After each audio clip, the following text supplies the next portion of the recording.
Welcome, everyone. Welcome, golden speakers, viewers at home. We have a full evening tonight. I will just remind us that the mission of a Toastmasters Club is to provide a mutually supportive and positive learning environment in which every member has the opportunity to develop oral communication and leadership skills, which in turn foster self-confidence and personal growth. Let's hear it for our mission. If we're running just a little bit behind, I'm going to go ahead and hand it over to our Toastmaster, Art Atkinson. Thank you, Madam Presiding Officer. Tonight, my role requires me or tasks me with helping us maintain our agenda, keep on time, and to call on and introduce the role players who are going to help run this meeting. Tonight we have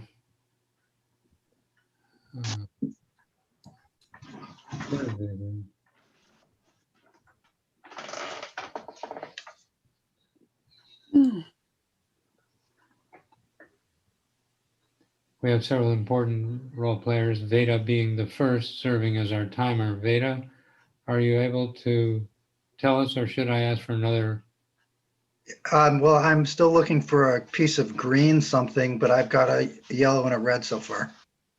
So I'll call on Dan Craig, serving as our grammarian this evening, to tell us how he'll carry out that role and come back to you. Thank you, Mr. Toastmaster, fellow Toastmasters. My role as grammarian is twofold. First, I have a word of the day. I've put it in the chat. It is proficient, an adjective meaning well advanced or competent in any art, science, or subject. Skilled. An example, the boy did an attempt at crossing of the lake until he was a proficient, oh, it cut off, eh? No, there it is, swimmer. The other thing I'm going to do as grammarian is listen to the use of language by everyone who speaks tonight. I'll take note of anything that strikes my ear as a nice use of language, something colorful, something memorable. If I hear incorrect grammar, it's my job to bring that up as well. And I'll give a report at the end of the meeting. Thank you very much. Now, Veda, could you tell us how you'll carry out your role as a timer? sure.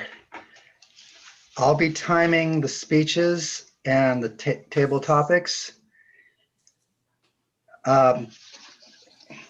The table topics are usually 1, 1.5, and 2 minutes. The green, does that appear to be green or is it washed out? Very light green. Okay, I could go for a darker green shirt. Anyway, green will come up, the shirt will come up at 1 minute. No, is this a better yellow or should I throw up my, That's better. They're yellow. okay. This will come up at 1.5, and the red, does that appear close enough to red? Mhm. Okay, because I could go get a t-shirt that's really red too. No, Okay. we're like trying to move along here, Veda. Okay. So So anyway, that's the timing regime, and if I have a speech, I'll be instructed at the speech. Yes, you have an icebreaker tonight, which is 4 to 6 minutes in length. Okay, so 4, 5, 6. Thank you. Unless this is a better red. We'll look That's- for the Hmm? report at the end of the meeting. yeah, Fine the other way, really, to me, but yeah, the other way. Okay, so speaker, yeah, good. Okay, Okay. Introducing the next role player, I will call on Jean to give us a brief introduction to her role as an all counter. Thank you, Mr. Toastmaster. My role as the counter is to count filler words. These are unnecessary words and sounds that speakers will introduce into their speech that indicate that they're not comfortable with a pause or silence, but which actually detract from their effectiveness. These are sounds like these are words like well, so, you like, just things that there's an and piece that where you just don't ever end a sentence. You keep adding on with an and. We count for those. We like periods at the end of sentences. Repeats or double dribbles. They have a number of names where you start a sentence, and then, so there's a little bit of a hiccup right there. I will also be looking for custom filler words because sometimes people do have their own particular versions of space fillers. And I'll give a report at the end of the meeting. Thank you. Thank you, Jean. I would like now to hear from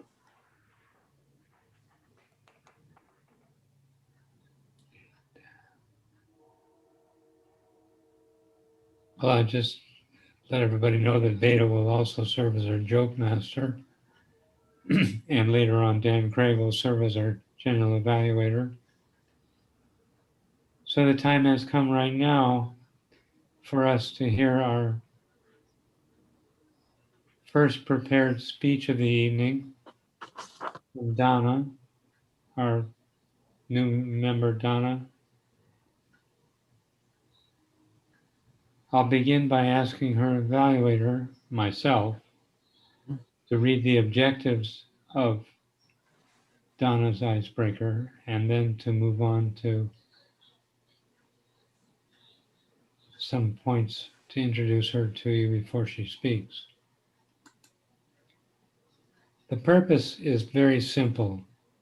It's for the new member to introduce herself to the rest of us and to demonstrate some of the skills that she already has, to learn the basic structure of a speech and to illustrate it as she delivers this icebreaker.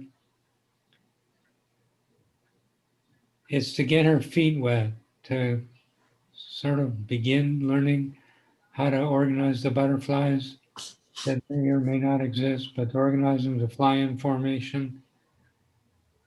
The icebreaker is 4 to 6 minutes in length, and I look forward to hearing how Donna would like to do this project.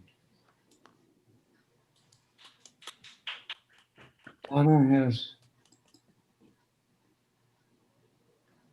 come to Fairfield as an undergraduate student studying creative writing. She lives in the Utopia Park. She practices TM, hasn't decided for her master's degree major yet. She already has a good grasp of fancy grammar. I've heard some very remarkable things come out of her, and I'm looking forward to hearing more about what she has in store for us. Please welcome to the lectern, Donna Sousa.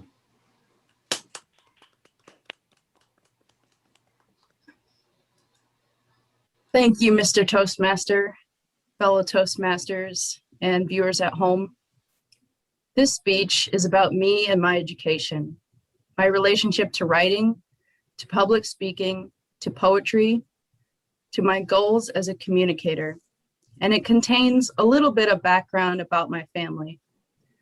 I begin first with a short blurb about one of my proudest accomplishments.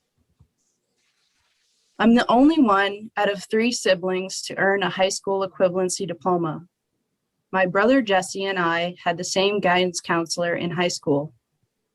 He advised us to leave high school and get a GED. At the time, I felt like I was punched in the gut, that the school didn't care if I succeeded. Later on, I reframed this into a positive, telling people that I graduated early, months before my classmates. A difficult task to complete, no doubt, but I did it. A pat on the back for me. Another difficult task to overcome growing up. I was born in Long Island, New York.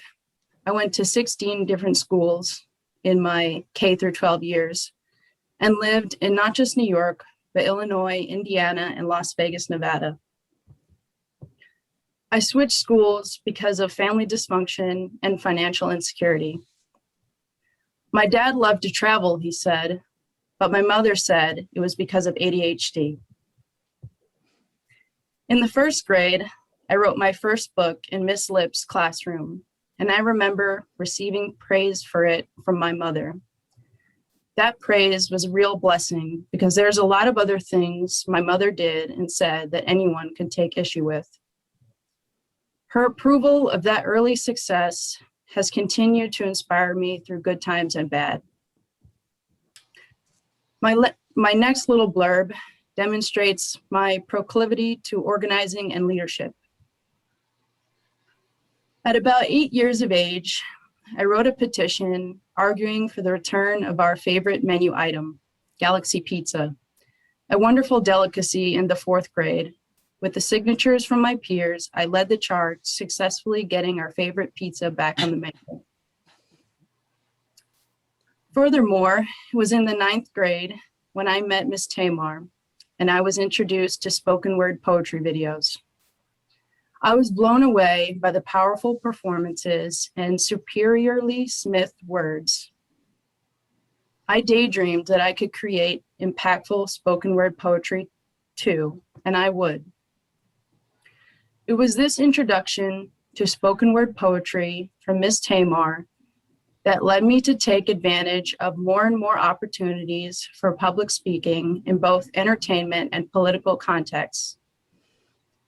At 17, I began going to open mic nights at coffee shops, churches, and bookstores to perform poetry. Much of my poetry was inspired by personal traumas and political fury. What began as self-expression turned into community activism. In the same year I turned 18, the Occupy Wall Street movement sprang to life. Transformation was in the air, and it galvanized me to participate in the political arena. A News 12 reporter interviewed me at a rally protesting Black Friday. I told the reporter that big corporations were hurting small businesses, and by people shopping at the mall, they were supporting the destruction of main streets all across Long Island. Practice is what makes better, not perfect, but better.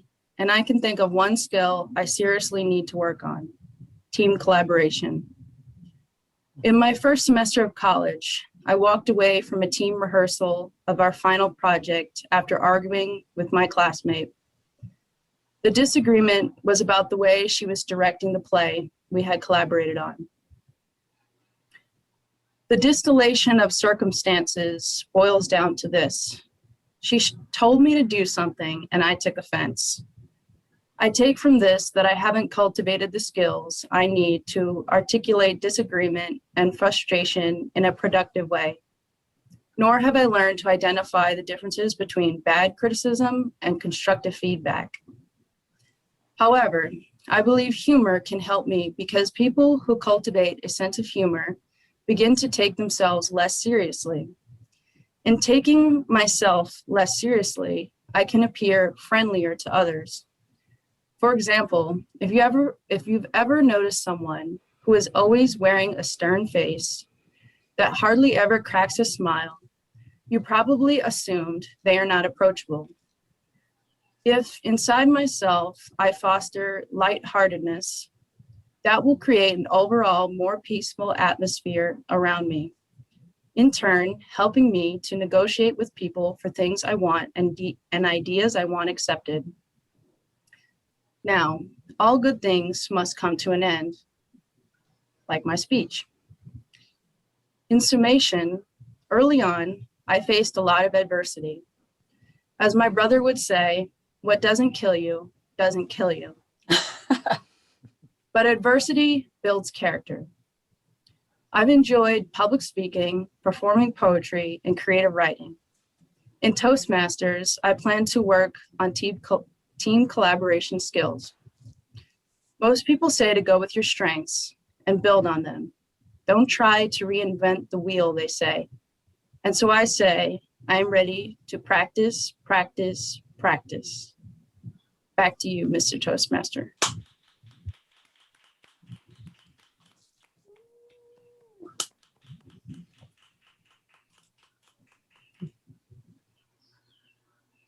Mr. Timer, please give us 2 minutes to begin putting together evaluations that we'll each share with a direct message to Donna in the chat or an email to her if that's what you prefer. Okay, So I get a choice of email or We get a you guys choice. speak. Okay. Wasn't sure. Is how they want to best send their message to you. Is it okay to get them either way? Excellent. Okay, thank you, Mr. Timer. And thank you, Donna. Next on the agenda is for me to deliver my evaluation. I'll call on Dan Craig, and Dan, you can decide whether or not you want to go ahead with other parts of the agenda. I am happy to go now if you prefer. If you are happy, then that is the logical time to go. Good. So I am going to introduce Art Atkinson to give the evaluation of Donna's icebreaker speech.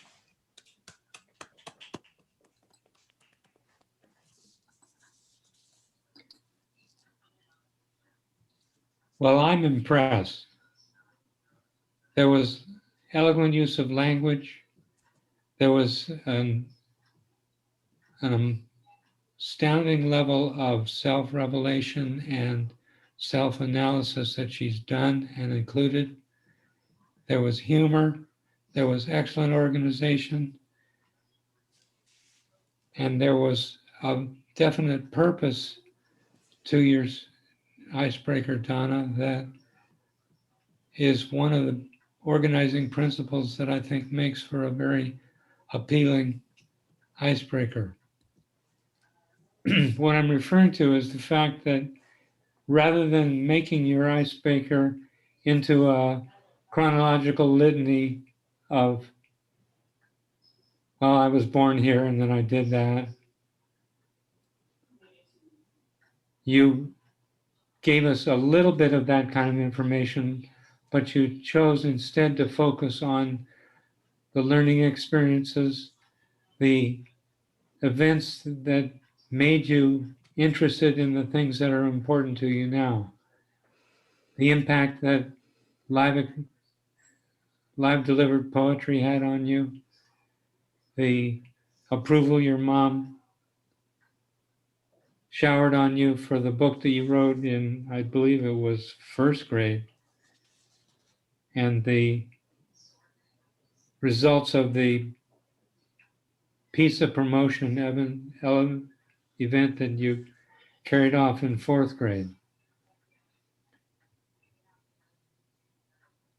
You described how it all led to being an activist and active in the political discussions. You worked around discussing the details of a dysfunctional family and discussed the kinds of impact that it had on you. I was very impressed with the organization, the way you used these events to illustrate the personality that you come before us with now. What I would suggest to work on would be more of the lighthearted elements that you used. All good things must come to an end, including this speech. Very clever. And I am looking forward to more of your speeches. And I believe the rest of us will feel likewise. Back to you, Mr. General Evaluator. Thank you, Art. At this point, we'll move on to the table topics section of our meeting. And our table topics master tonight is Alex. Please welcome her. The General Evaluator, fellow Toastmasters. So today, the purpose of the Topics Master is to facilitate the table topics where guests and members will have the opportunity to practice their impromptu speech. So I will introduce the topic and then you have 2 minutes to speak on the subject. So I have 6 questions ready for you guys. Who is the first volunteer?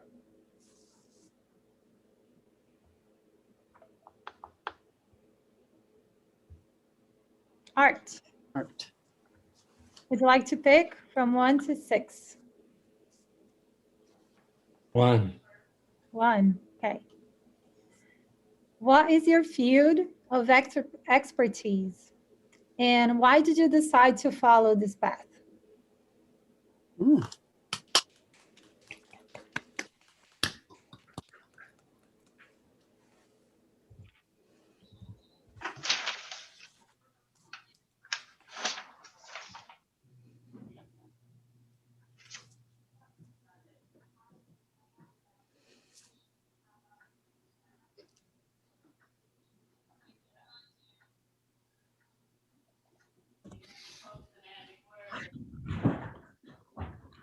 Thank you for that question. I have a field of expertise based on a personal proclivity to analysis and complex subjects. A recent speech that I gave was a pretty dramatic illustration of that proclivity. It's not the be all and end all of giving good presentations. But all my life I have been analytical and worked on learning how to explain complicated subjects. I got training in math and computer science and worked in the field for 26 years, long enough for the expertise that I had developed at the beginning of the 26 years to be utterly obsolete technically by the time I retired from that field and went into something else.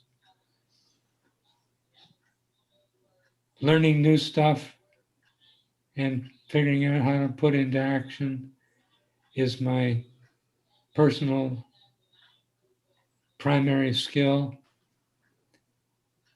But expertise has a different connotation to me. Expertise is something I strive for, but don't really have in the degree that I would like it. Expertise is developed, in the opinion of some people who've studied the field, by 10,000 hours of focused doing and doing again and doing again. 10,000 hours of it. And I haven't yet, in my 75 years, put 10,000 hours into one thing. So I got a ways to go. Thank you.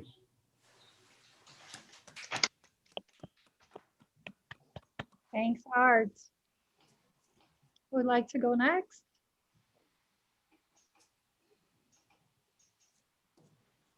Bob is next. Yeah. You have from number 2 to number 6. Number 3. 3, okay. So in this week's email, the topic email that we received, there was a very nice quote that says, incompetency is certainty in the absence of expertise. Overconfidence is certainty in the presence of expertise. And that's from Malcolm Gladwell. He's a journalist. What's your opinion about this quote?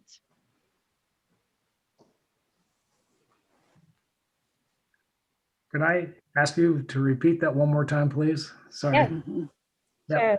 It says, incompetency is certain in the absence of expertise. Okay. Overconfidence is certain in the presence of expertise. Mm.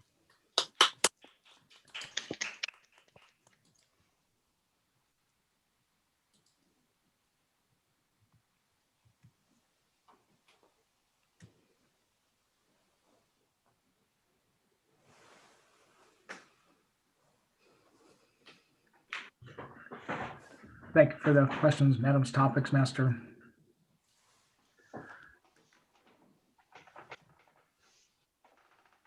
I guess I'm starting more later in life as far as developing expertise. Actually, I probably didn't start till I was almost 30 years old. Some have known that I just kind of wandered around a little bit. But when 30 hit, I guess I had kids and stuff like that. So I had to develop an expertise in order to first become a family man, but two, to earn an income. And fresh off a job that I was not an expertise in, I wasn't proficient in anything. As a matter of fact, I got fired. And being fired is, I don't know, it can be very heartbreaking. But it was an eye-opener. At the same time, when I went to work, I was determined. I worked 12, 14, 16 hours a day. I worked in the rain. I worked in the snow. I worked in the mud. I listened to this guy and that guy tell me I was this, that, and the other, and I never make it, never make it, never make it. Well, guess what? I'm in business for myself. I did make it. So I did become an expertise in what I decided to do. I shook off the old me. That person I don't even know anymore. Now I have individuals that work for me, and I still have the remembrance of what I used to be. And I push these guys. And a lot of these guys, they whine, they push back, they give me 100 excuses. And as we all know, excuses are just excuses. And I'm like Art when he says the 10,000 hours. I've heard that many times. I do not have 10,000 hours either. However, with my ability to push forth in my expertise, I've learned to, a little different than you folks, is I got a home suspended up in there and I'm taking out 56 foot of wall and everything relies on me and my expertise. And when the homeowner says, Bob, are you sure you know what you're doing? You got a whole house up in there. I go, yeah, I know exactly what I'm doing. I'm an expert. Well, great. We're trusting you and your expertise. And I'm thinking, thank God, because I'm trusting me too, because I don't want that house to fall on my head and squish me like a bug.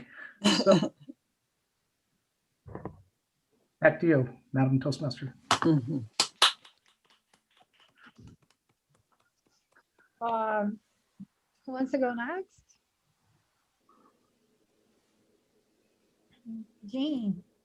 Okay. So I have question number 2, 4, 5, and 6. 5. Perfect. I wrote this one for you. So Albert Einstein once said, experts are just like trained dogs. What are your thoughts about this quote?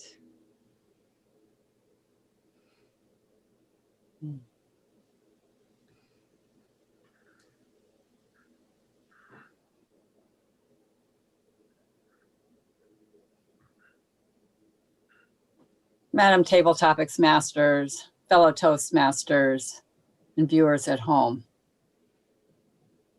Who am I to differ from Albert Einstein?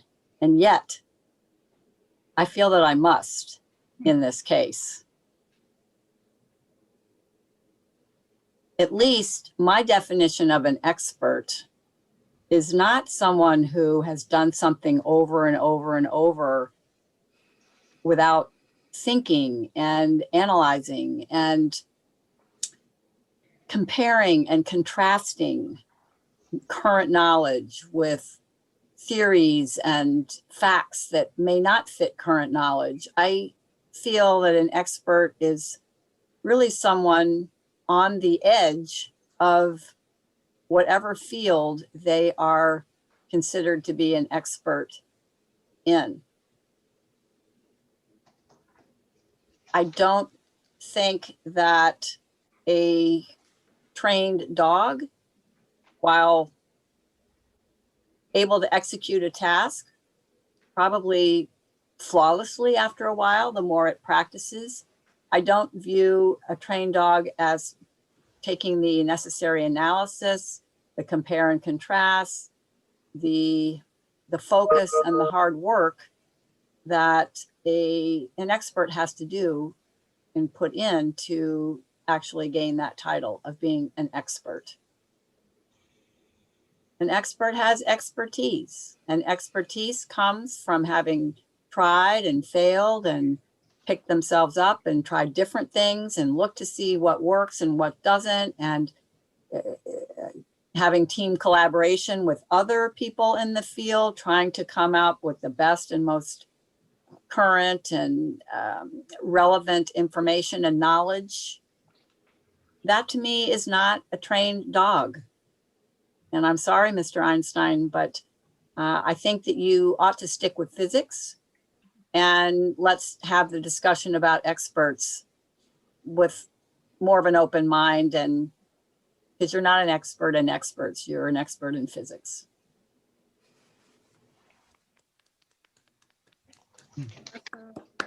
Thanks, Jean. Donna liked that one. Yeah, that's funny. It's good Oh my seeing you God. now. Helen the white man, you know? Who would like to go next? If someone could time for me, I could do it at some point. I I'll could time. time for you. If I could find my phone. I'll time him. Okay, thanks. I just have to I have to grab these things that I can't reach. I need a second. Okay, so I'm going to just ask for one that's short and uncomplicated and not strange. So if you have one of those on there, please give it to me. You can tell me the number. All right, cool. I'll choose one for you. Aren't you ready? Almost. Okay, Here, I had to get the got color. it?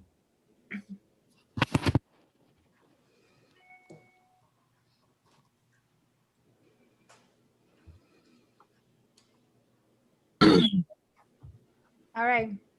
So, in your opinion, what main qualifications a person must have to be considered a subject matter expert?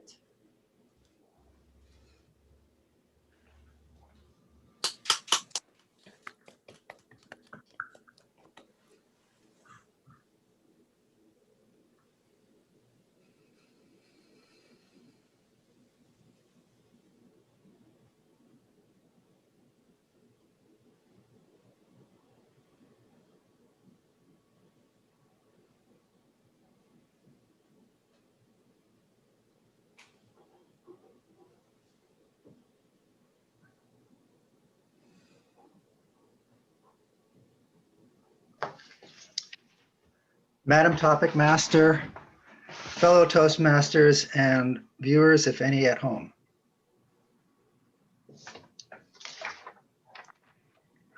The question is whether we can have a main qualification for being an expert.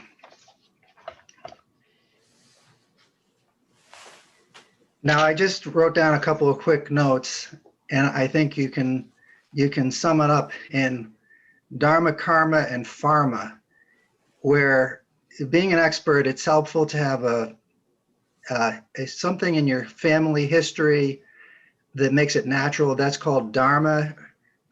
It's a word used often for in the Hindu parts of the world for having a family lineage or a natural ability. So that's your dharma. Your karma is what comes to you naturally in life. And I'm saying pharma because it rhymes, but basically putting that into action and farming it like a pharma, like a farmer, not a pharma, a farmer. And I constantly get this this thrown at me. I'm in an online school for architecture, and it turns out that actually my grandmother, of all people, was quite interested in architecture, and this is a type of ancient architecture called Vastu. And for some reason, I had the good karma to see something on Facebook and get into the one of the best online schools in the world. And now for the last couple of years, I've just been trying to absorb it and just putting those seeds in the ground. So I'm very excited about that field. And I've been told by my teacher that anyone has to be at something for at least 10 years before they're considered an expert. Some people say 9. So that's a great question. Back to you, Madam Topic Master. Thanks, Vera. We have 2 more questions. We've just got a couple of minutes. Mr. Toastmaster, do you think we ought to try for one more?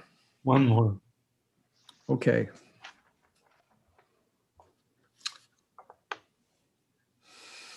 Okay. I'm about the only one left. All right, so do we have number 4 or number 6? Number 4. So we all know that to become an expert in any field takes time. But other than time, what other components do you feel is essential to be for an expertise development? What were the last couple words? An expertise development? Mhm. Okay. To develop an expertise. Yeah, to develop an expertise.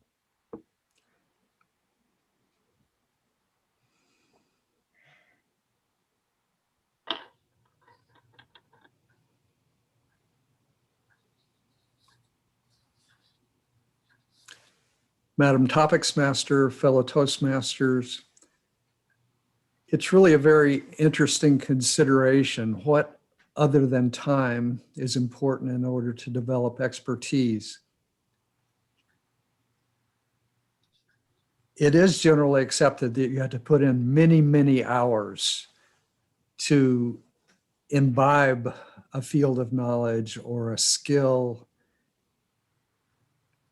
But that alone is not going to be nearly enough, because if you're going to commit yourself to that many hours, more important is that you love what you're doing. Can you imagine putting 10,000 hours into something and saying, I'm now an expert, and at about hour 3,000, I got sick of it?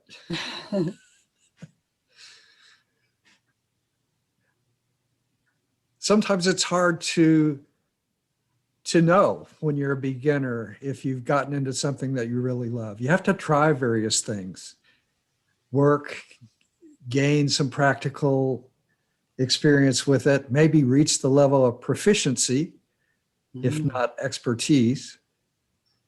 If you get to that level and you still love it, you want to still keep doing it, then you're probably on the right track. Then you could say, I'm going to put in the rest of the time, the effort. I'm going to pay my dues so that I can become an expert in this field that I really love. That, in my opinion, is much more important than just the element of time.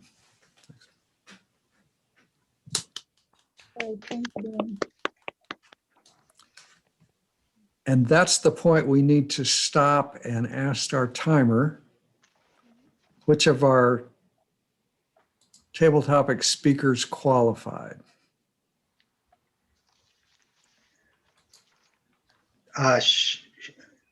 Should I list them off or just say everybody? You could say everybody. Who qualified? You just give who qualified. Okay. Art, Bob, Jean. I don't know if I qualified. You qualified. Veda and Dan. Okay. So Art is Toastmaster. Send him a chat directly with TT and then the name of the person that you're voting for.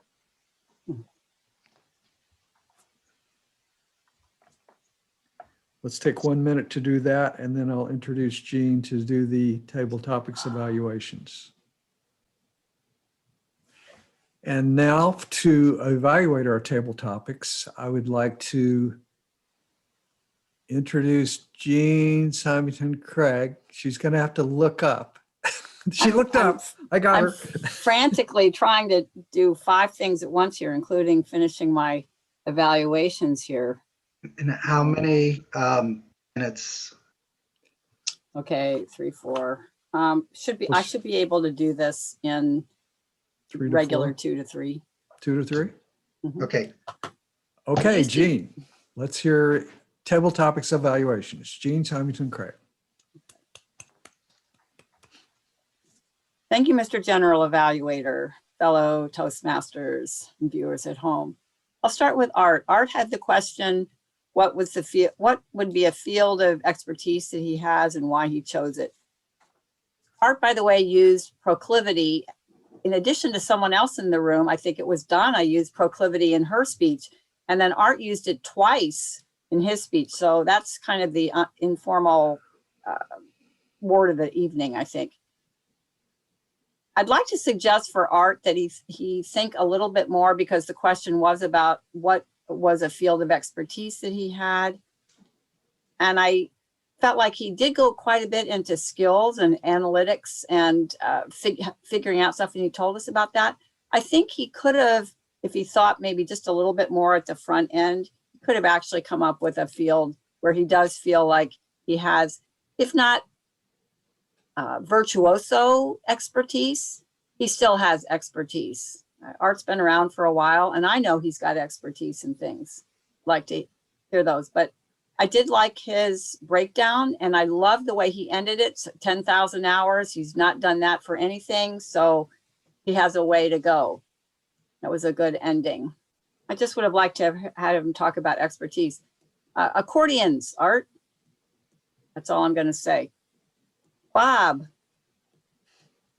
He got that, the quote, absence of experience, of expertise can lead to incompetence. And if you have expertise, you can have overconfidence. Not quite sure I agree with that. I think confidence and expertise go together, but not necessarily overconfidence. I'm going to mention to Bob, just because Bob does this a lot, I would just, from my perspective, say there's not a need to thank the Toastmaster unless you really are feeling overwhelmed with gratitude for it, because it does take up your time. And once you got going, you really had some good stories about developing your expertise and how you didn't have any, and you recognized you needed to get some. And then you were the humor and I'm going to be squashed like a bug if I don't have expertise. It was just great there. So that would be the one thing I could just say is cut out that extraneous lead in, because you don't need it, and it gives you that much more time to develop the rest of your talk. Veda had the question about qualifications, needing to be a subject expert. I actually got caught up more in the counter role with Veda. Can't do both. I'm not proficient at doing evaluation and the counter role. But I would say I didn't quite hear Veda answer the question. I didn't quite hear what the qualifications were that he felt you needed to have to be an expert on a subject. So I guess that would be sure to answer the question, but it could have been me just trying to keep up with the filler words. And finally, Dan, what did you need to develop expertise? Great talk. Time is important, but loving what you're doing. I mean, that was just great. Felt very warm and fun. And I don't have time to say more about Dan, but I think Dan loves to do the things he loves. And so he practices what he preaches. Mhm.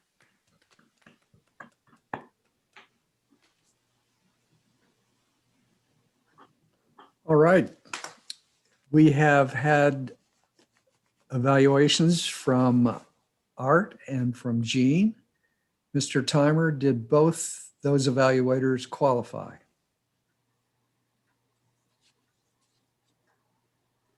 Yes. Let's send a chat to Art and tell him if he is the one that you really thought was the best, or it's kind of awkward when you're sending your vote to one of the competitors. But send a chat to Art and tell him if you're voting for Art or for Jean as best evaluator. Jean. We could change that at some point and say, okay, we'll have a stand-in vote counter who's not one of the qualifiers, just to keep the onus off of that. Although it could be that it's an adversity thing. When you see you're the Toastmaster and everybody's voting for the other person, it could be character building to have that experience. So It could be. it could be. And maybe we should just count it as that we have our big person pants on. Our big pants person. Let's go ahead and move into the report section of the meeting. And we're going to lead off with our timer, Veda. Please give us your report.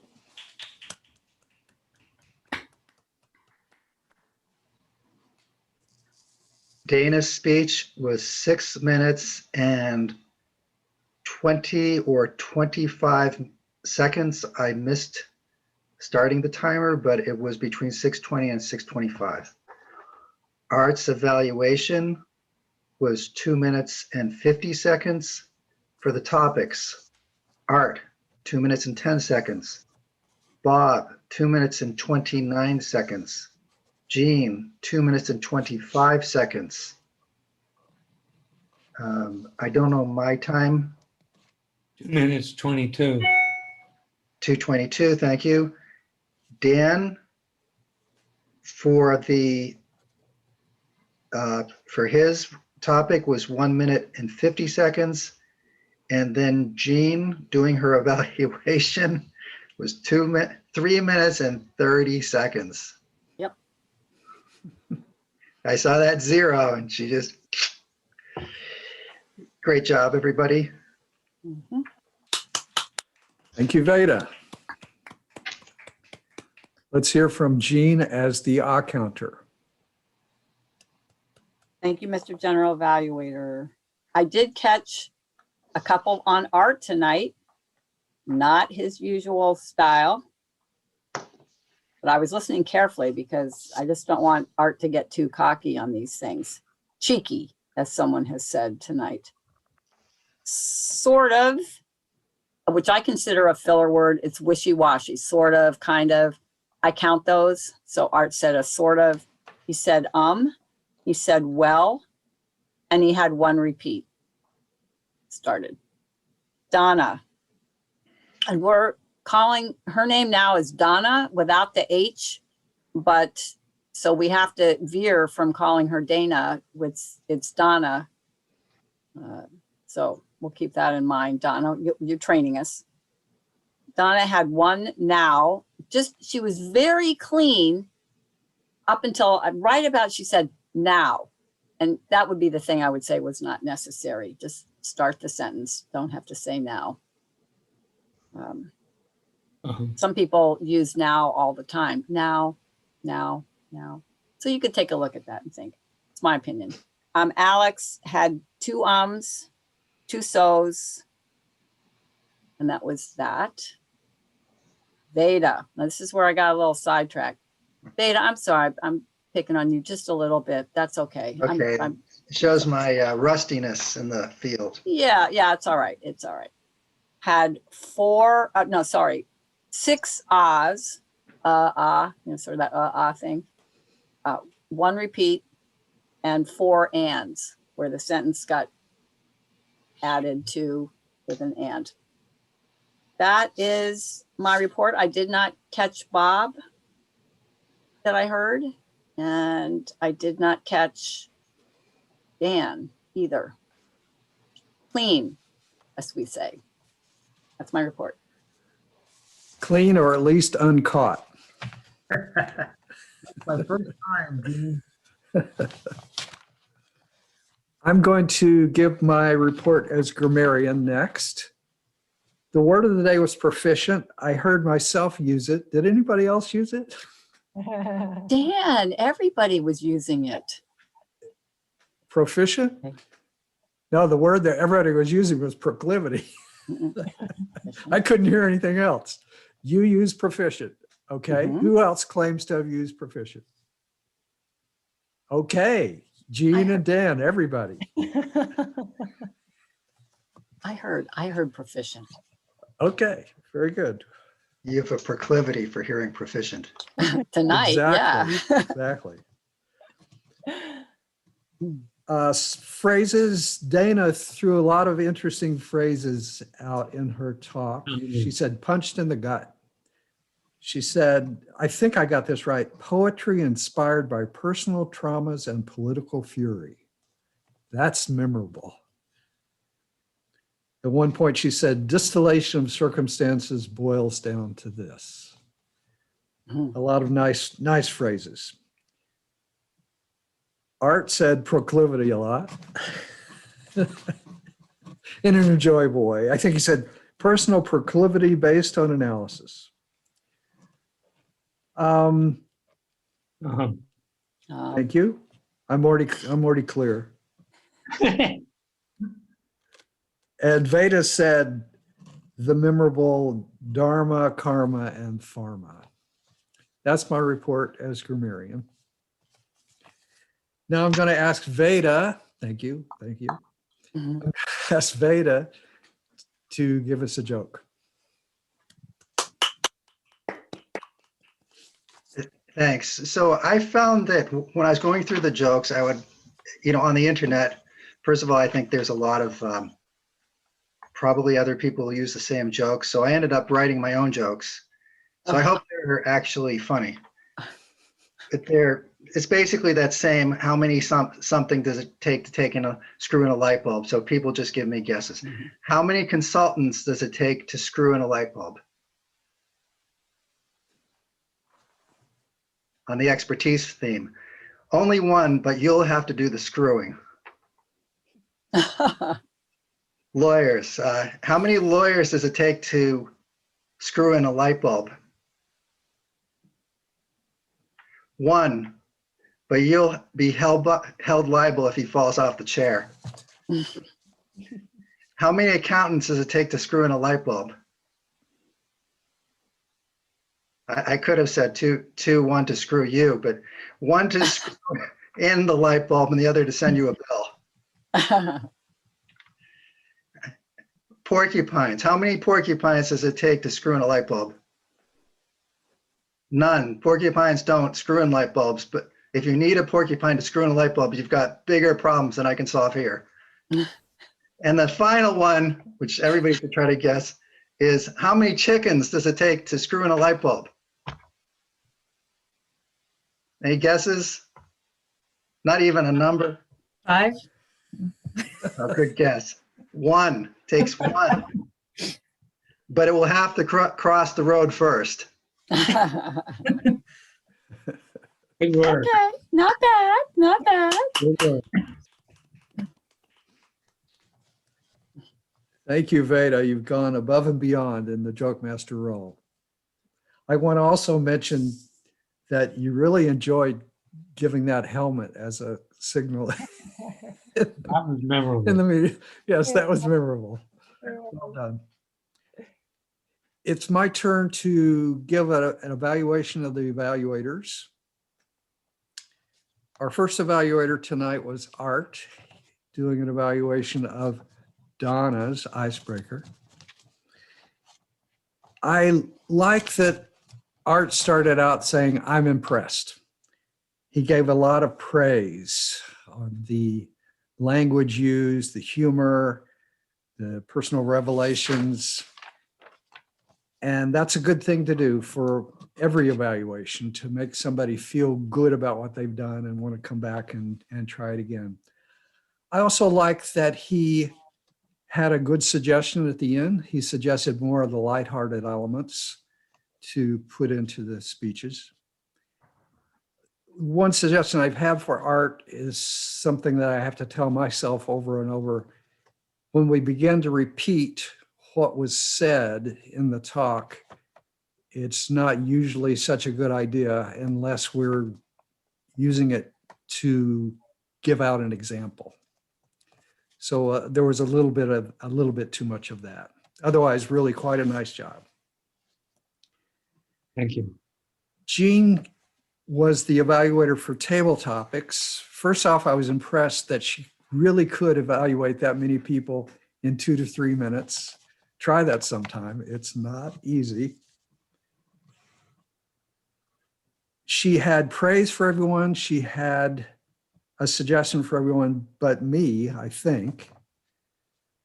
The one thing that I'd suggest for Jean, it was kind of interesting as it worked out tonight. She tended to lead off her evaluation with a suggestion. It might be better to give a little praise first and then the suggestion next, just in case we're a bit sensitive in our in our uptake of your evaluation. But you made up for it because you didn't give me any suggestion. You just said it was a great talk. So really nice job. And I'm going to send the meeting back to our Toastmaster Art for the awards. So tonight we have awards for best table topics, best speaker, and best evaluator.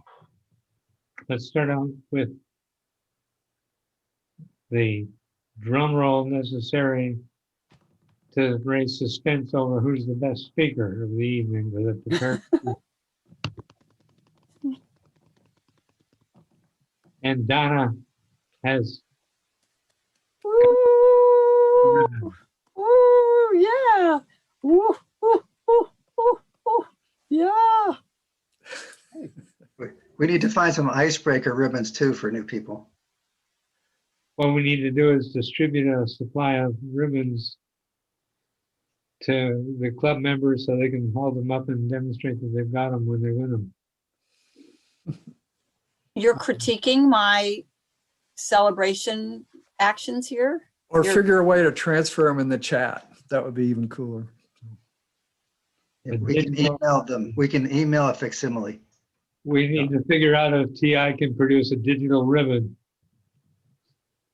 We could just have pictures of each ribbon and then add it to the chat to everybody or to the person. Of course, then nobody else gets to see it, but could do You that. got a scanner.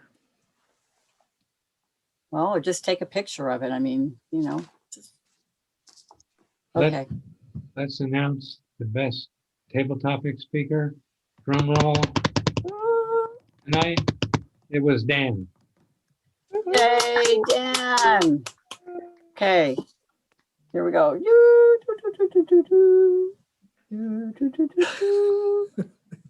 And the best evaluator of the evening, by a hair's breadth, was me.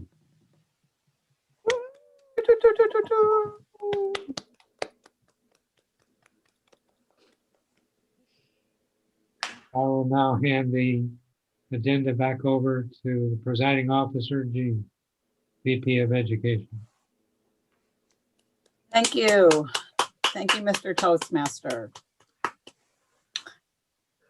I must say, I love icebreakers.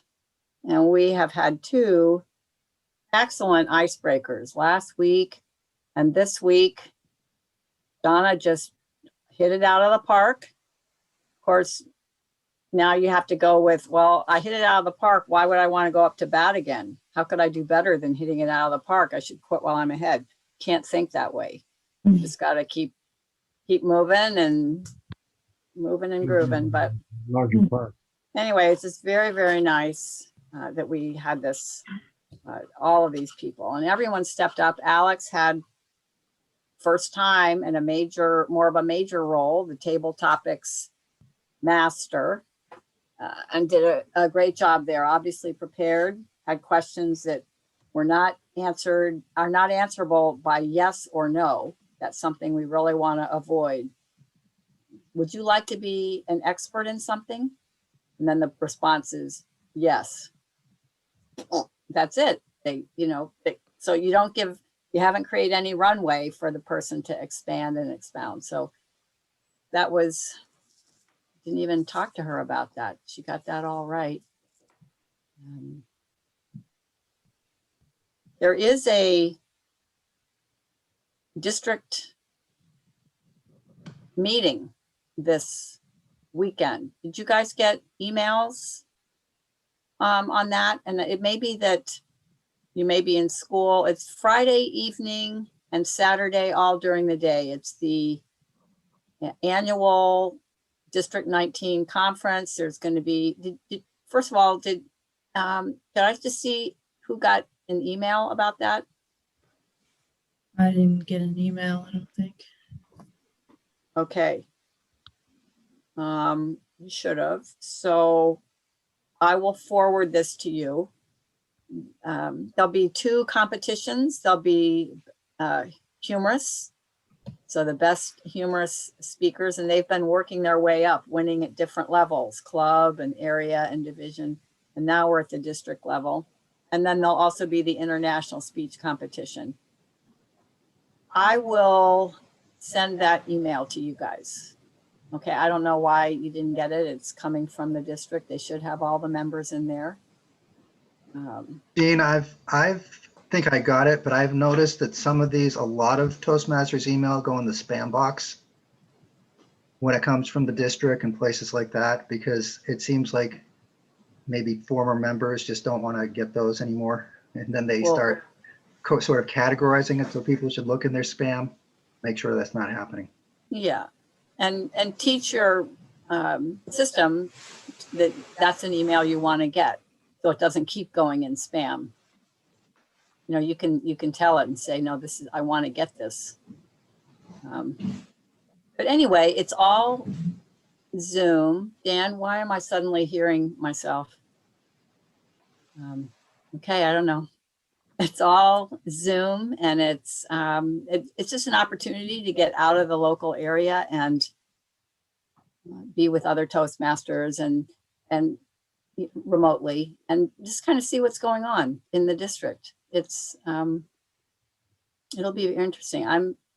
I was asked to be a judge on Friday night, so I will be judging the humorous speech competition, and you just see some really good speakers. And there's going to be a special guest speaker at 7:00 on Friday night. He won the World Championship of Public Speaking. It's on my list. Evidently his talk is considered one of the best ever that was done. It's called Silver Bullets. His last name is Brook, I believe. David? Anyway, David Brook. Not the columnist, but so anyway, he's going to be a featured speaker. It's often good. The cost is $20 for the entire weekend. I don't know if it didn't seem like there were further breakdowns when we used to do these in person. You could come for certain subsections of it.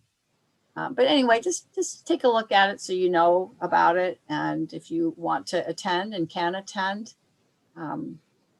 you'll see that you're not just a Toastmaster here in Fairfield, but there are a lot of Toastmasters around the state. What Okay. time say, on Friday? What time? Say that again. What time on Friday?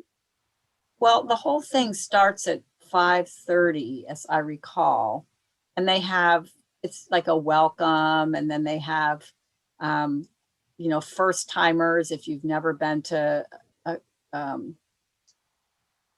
the district conference before, they've got that. I'm just going to have to find it.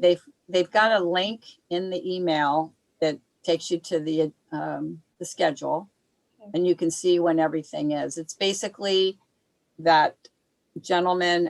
These are the things that stuck out for me. There's that gentleman at 7:00. There is the humorous speech competition that starts at 8:15. The next morning, there'll be some breakout conferences, some seminar type things that you can do. There's a district business meeting that I will be in. And then there's have a break for lunch, and then they'll have a couple more things you can attend. And then the international speech competition, which is the one that you go on to ultimately the World Championship of Public Speaking. So Wow. we'll see. And that's fun. The winner of that goes on to the next level. We could probably watch now I have ideas about trying to find David Brooke and what his name, but anyway, there are some really good speeches that people do, and they deservedly win. It's a 5 to 7 minute speech. It has some kind of, redeeming message, something that's different. It's just good that way. And then there's an evening where they used to have a banquet and, cocktails and yada, yada, yada. And of course, this is Zoom. So I don't quite know how they're doing that, whether they said cocktails at home, like you went and got your own cocktail or something. I mean, it's just, this is the Zoom life these days. You just use your imagination, but I'll send that email before I go to bed tonight so you can take a look. I think that's it. There's a new mixed drink now. It's called a quarantini. A quarantini. Drink alone at home. Well, All right. we should see that coming. Yeah. All right. Well, I didn't adjourn the meeting, and so I will adjourn the meeting now. Yay. Meeting is adjourned.